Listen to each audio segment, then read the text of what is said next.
The Bonnies dominate VCU on Friday, blocking shots into the stands, hitting huge threes. The Bonnies finally put it all together.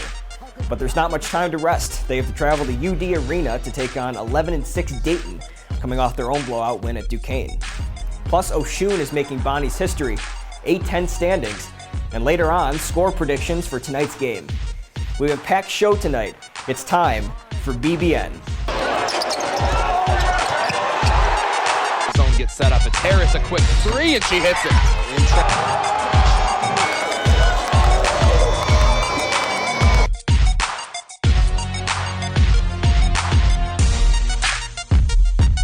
Welcome back to BBN. My name is Nick Gallion. As always, we are here with Olean Times-Herald beat writer JP Butler and SBTV sports reporter Anthony Goss. And we have a lot to get to today, including the fact that the ESPN's Basketball Power Index only gives the Bonnies a 35% chance of winning tonight's game against the Dayton Flyers. But we'll start with what we all agree, I can think, is the play of the game from Friday's 73-53 rout of VCU. Let's take a look at it. Yeah, I mean, what just an outrageous block. Just another huge momentum, thing in that game for them as well. I was sitting there thinking to myself, when do the A-10 volleyball championships start? I mean, he really spiked that thing all the way almost to the Reds. And what a block by the reigning A-10 Defensive Player of the Year. And that block was part of a swell of momentum that started early in this game. From the beginning, these close games make you nervous as a Bonnies fan, and it was close for a while. This Jalen Attaway 3 happened early, though, and it gave the Bonnies some momentum coming in. Yeah, I mean, he was, really the catalyst for both halves. This was a game where Bonner finally really had control to start to finish, and that's what they needed after, so many that didn't go that way. And this steal and the feed to Quadri Adams here. Yeah, it's funny. VCU is the team that leads the league in steals and has that pressuring defense and that reputation, for hounding teams. And really, Bonner kind of beat them at their own game a little bit. Bonner was not deterred at all by VCU's press. And then at the other end, they were the ones who were able to kind of create some turnovers. Just a great, effort all around, including the defense. And how about a quick shout out to the Bonnies bench? We really don't talk about them as much because there's a lot of attention to the starting five, but Quadri Adams coming off the bench, those quick steals to make it, instead of a 2-point game, you have a 6-point lead with those last 2 buckets, and his ability to come off the bench and give them flashes of, quick cuts or plays around the rim or steals, transition plays, that's really important. And I think it kind of got lost as this game turned into a blowout, but don't forget the Bonnies have a couple guys they can plug in off the bench. But later on, Oshun here, he helps the Bonnies start to pull away with this layup right here. Earlier in the season, we were kind of seeing a little bit less offensively from him. LaSalle, he was the reason they won the game. And against VCU, they're not asking him to go get 15, 20, but clean up around the rim, get those exciting putback dunks or defensive plays, and that's exactly what he did Friday night. But here, a scary moment. Oshun goes down right at the end of the half. He was bumped by Keyshawn Curry. Luckily, it seemed he was just shaken up. You'll hear in a couple minutes what Jaron Holmes had to say about that moment. So it's 34-28 at the half. What stood out to me, at least, St. Bonaventure did skip a beat out of the break. Holmes, on the Bonnies' first play of the half, sinks it. Holmes finished the night with 17 points, second on the team just to Jalen Attaway's 25. Yeah, to me, the biggest key in the whole thing was just, again, being able to handle this VCU. That's what they were able to do again. And it's the same thing against Marquette. They're the same type of team. Bonner beats that pressure. Now all of a sudden you can go out on these runs and get up 20 the way they did, and that's what they did again on Friday. Now, quite simply put, JP, you're not going to fluster a team that's full of seniors. It's not going to happen in college basketball. And the aggression and the continued patience, but aggression at points. It was really important for the Bonnies in this game. They were patient breaking the press, but they weren't aggressive like VCU was in bad times. For example, Vince Williams, one of the star players on VCU, was a little bit too aggressive and had 4 early fouls. And once you negate one of their best players, it makes it a lot more simple for Bonnies.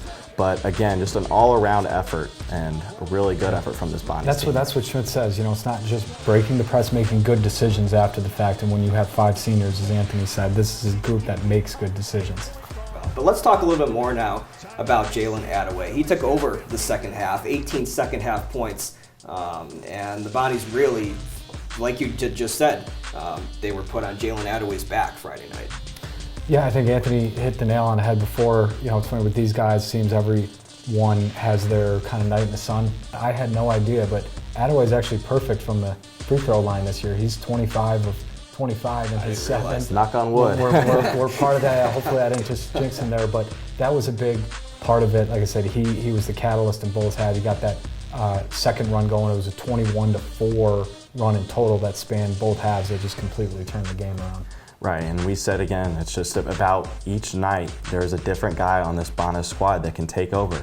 On Tuesday against LaSalle, it was Oshun with his double-double. Couldn't be handled in the paint. And then Friday, VCU had no answer for Jalen Attaway, whether it was at the three-point line, mid-range. It's just every single night there's a threat of one of these guys going off, and that makes them so hard to prepare for. Yeah, and like you said, JP, I mean, especially at the free throw line, Jalen Attaway and everybody on the Bonnies made their impact Friday night. Mark Schmidt, Jaron Holmes, and I guess Jalen Attaway both said, or they all said, that Friday was a special game for the team. Tonight, the Bonnies play their first rescheduled game from their COVID-19 pause. They travel to UD Arena to face the 11-6 Flyers. We talked about this a couple weeks ago. This is a team that is still retooling after losing Obi Toppin to the NBA. Yeah, they're a team. It's interesting that they're now kind of fully past the Obi Toppin, Jalen Crutcher era. They're starting over, and they've still gotten off to a really good start with the wins you mentioned, and then coming off their own COVID pause. But since then, they've won 3 in a row, 2 of those convincingly, including on Friday against Duquesne. But they're doing it with a team that's 4 freshmen and a sophomore transfer, and it's because these guys. They may be freshmen, but they're really super talented, and that's what Schmidt was kind of talking a lot about. They're highly recruited, highly talented kids that may take them a while to fully kind of come into their own and maybe be that slam dunk Dayton team that we're used to, but they're still even really good right now. They play well at home, and that's the challenge that Bond is going to see tomorrow. That's right, JP, and we talked about the Obi Toppin era, players like Jalen Crutcher who have come in there. But let's give a credit to the coach whose system they're playing in. Anthony Grant, since coming to Dayton from Alabama, has just built an exceptional program. It was good before. It was one of the best in the A-10, but he has continued that legacy of good Dayton teams. And, they are a younger team. They have a lot of talent, but it is still going to be a raucous environment going in there tomorrow. That's exactly right. I mean, there's that winning culture there anyway. They plug new guys into it. And the most difficult road venue of any in the A-10. That's what they're up against tomorrow. Even in this COVID era, there's going to be over 13,000 fans there tomorrow. They've historically struggled there. They've won only once, in Schmidt's tenure. It's not an easy game for Bonnet. It's not an easy game for anybody. We'll talk about the blocks record Oshuni is chasing later on. But rookie 6'10 forward Deron Holmes II is chasing a record of his own this season. As a rookie, it's likely he'll break the late Steve McLevin's Dayton blocks record of 55 this season. He already has 42, and we're just halfway through the season. He's also second on his team in rebounds, with an ability his coach Anthony Grant calls a gift. Yeah, I mean, Holmes has, really stepped up as a key player right away. He's one of the most highly recruited players to go to Dayton, which is saying something, given the volume of talent they've had there over the years. And you look at him, I mean, he doesn't look like a freshman. He looks like a man, as Schmidt likes to say, 6'10", imposing kid. He's gotten off to a great, and that's, that'll be one of the challenges in the interior for Oshun tomorrow. And speaking specifically to Holmes, you look at a guy who Schmidt says is built like a man, has these physical gifts, but you're going to be getting a really big test in Oshuni. Games against Duquesne, George Washington, St. Louis. It's going to be a test for Holmes to try and handle that. And we'll see what Shun does and what they game plan for, but it's going to be a test. It is, and that's I think that's where Bona's experience is going to make the difference. And we can talk about predictions and things at the end, but I think there's just so much that goes into Bona being one of the most veteran teams in the country and sort of being able to impose yourself that way against a freshman and a team that's one of the least experienced. Schmidt said that he didn't think the experience factor was going to be a huge factor because of how talented Dayton is, but he was willing to say that playing at UD Arena wasn't going to shake them too much. JP, you've talked about this, I mean, you were just talking about it. Dayton's arena is beautiful, it's big, it's fairly intimidating compared to the rest of the Atlantic 10 arenas. That's a tough crowd to deal with. in that arena. And we have some footage, actually. All three of us were at that arena the last time the Bonnies played there, when they had the Atlantic 10 Championship against, guess who, VCU in that arena. So let's take a look at some of the sights and sounds from that experience, which again was rocking with Bonnies fans at that time. This time might be rocking and full with Dayton fans. Right after the break, Mark Schmidt coached against his son Mike earlier this season when the Bonnies played Alfred. Mark Schmidt describes the feeling of having his son score on him in a story by our own Ryan Bolin. And later on, the crew picks tonight's game. Is someone going to go against the grain and pick the Flyers? We'll see. This is BBN.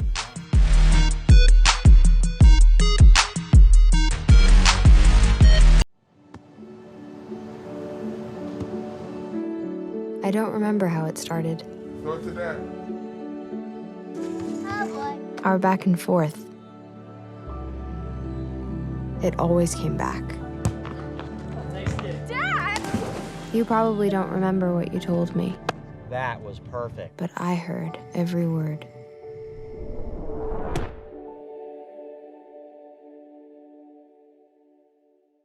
When I was in foster care, I never knew when I would have to move, so I always had my suitcase ready to go.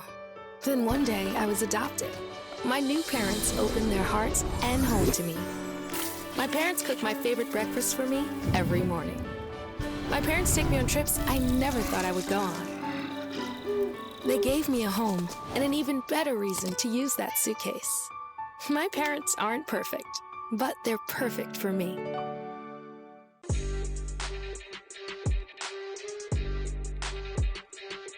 Welcome back to BBN tonight. You ever sit around and wonder, what's it like to have your son score on your basketball team? The Bonnies played the Alfred Saxons in an exhibition game earlier this season. Mark Schmidt's son Mike plays for Alfred.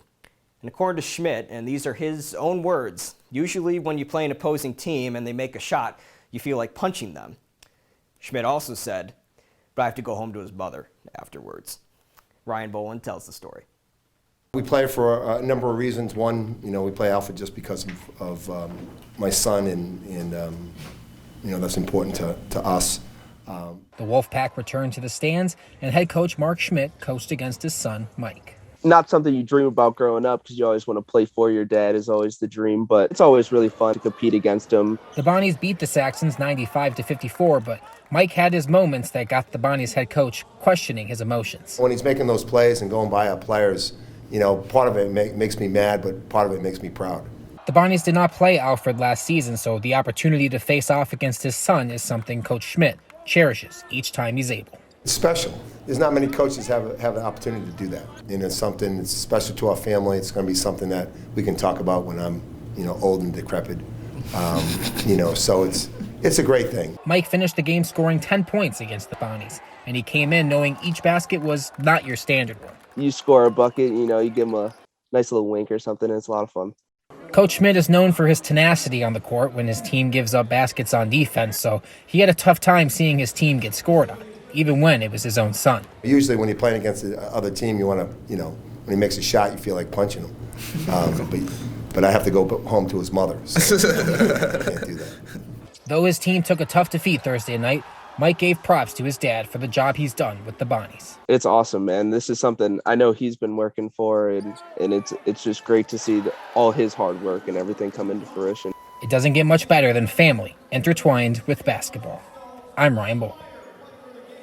Assistant head coach Steve Curran's son, Casey Curran, also plays for Alfred. I wonder if he felt the same way Schmidt did. Next, sound from Mark Schmidt and Jaron Holmes after the VCU game. And in 5 minutes, can anyone stop Oshun Oshuni from breaking the Bonnies' blocked shots record this year? This is BBN.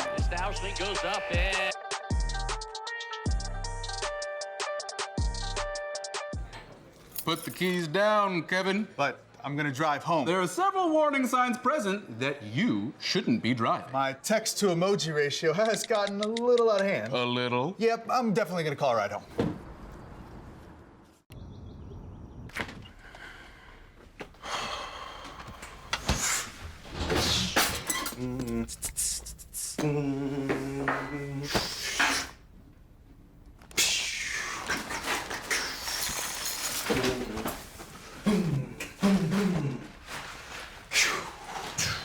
The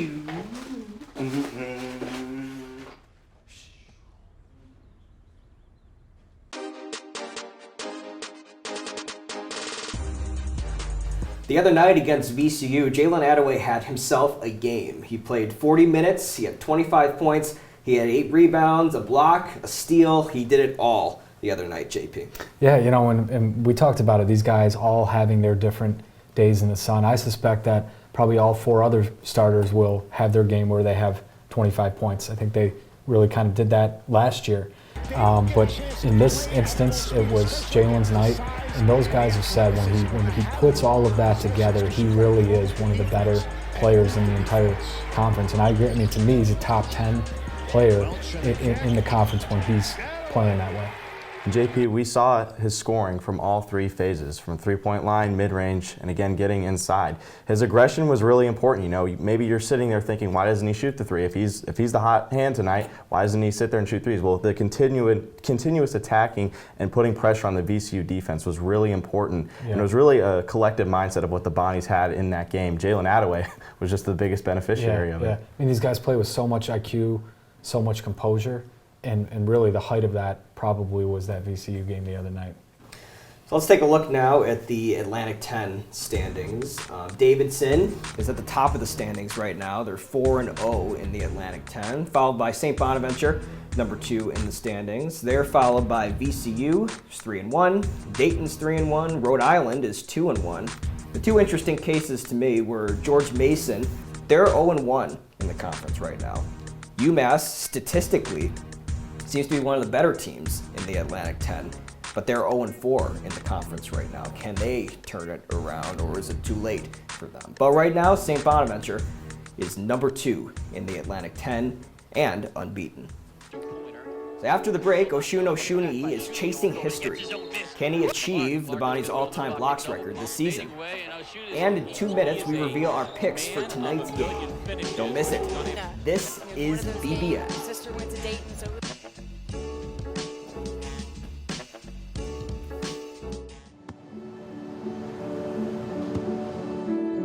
I don't remember how it started. Go to that. Our back and forth. It always came back. Dad! You probably don't remember what you told me, That was perfect. but I heard every word.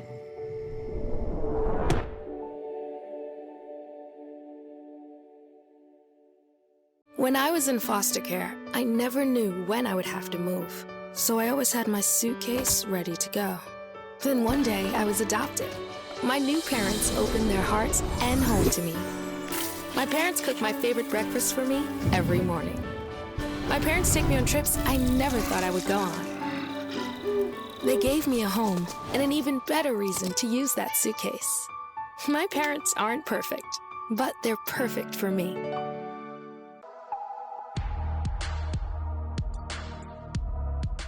Welcome back to BBN. You saw this clip at the top of the show, but in case you missed it, here's another look at Oshun's massive block from Friday night.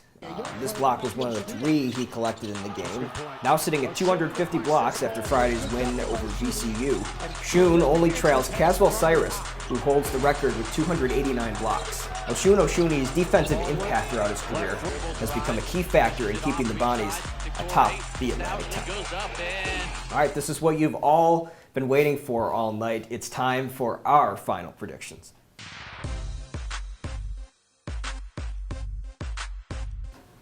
All right, JP, tell us who's winning tonight. So I'm going Bonna 68, Dayton 61. I am picking Bonna. I do think, again, that this is a game where their experience can really show through. I do think that Dayton's defense is good enough to maybe, and just that environment is good enough to keep Bonna below 70. But I do think that, again, just the experience, what Dayton's going to see in these 5 seniors, the momentum they're coming in with after getting such a big win against VCU the other night is going to be enough to put them over the top. Bonna is going to have to show that they can handle Dayton's execution, that they can handle those runs that they're inevitably going to go on, because you guys have seen it. When Dayton goes on a run at home, that crowd becomes something to see. It's really something that can push that home team. So Bonna can control those. I don't see any reason that they can't come out with another big win tonight. All right, Anthony, what's your pick tonight? I see this one going pretty similar to JP, actually. I have the Bonnies winning 66-61. I think the seniors are definitely going to be ready to play in that raucous environment. It's going to be the most adverse environment they played in 2 years, to be exact. I mean, the LaSalle game, with all due respect, is not like playing at UD Arena. But you're still getting a really young Dayton team who I think is, they're going to be upstart. They're going to be ready. Some of those guys beat the Bonnies here last year on the Bonnie senior night. But you're going to have a young team that's going to make some errors, I think, down the stretch. They're going to keep it close throughout the game. I'm going to emphasize it's going to be a classic A-10 battle to the end. But I see the experience prevailing here. I got the Bonnies winning this one. Well, it's going to be a clean sweep for all of us. I have the Bonnies 75-62. None of us were courageous enough to pick Dayton, I guess. I think just the Bonnies are just the more talented team. So I think that's just going to carry them through this game. I think Oshuni is starting to get back on the right track in terms of just being in the right places, both defensively and offensively. You saw that against VCU. So I think the Bonnies are just going to outmatch Dayton tonight. So my pick is 75-62 St. Bonaventure. So that is it for this week's show. Thanks for making it to the end with us. We appreciate it. We will see you next week. For JP Butler and Anthony Goss, my name's Nick Gelling. We'll be back next week, and enjoy the game tonight. Bonnies at Dayton, 7 o'clock on ESPN+. Have a good night.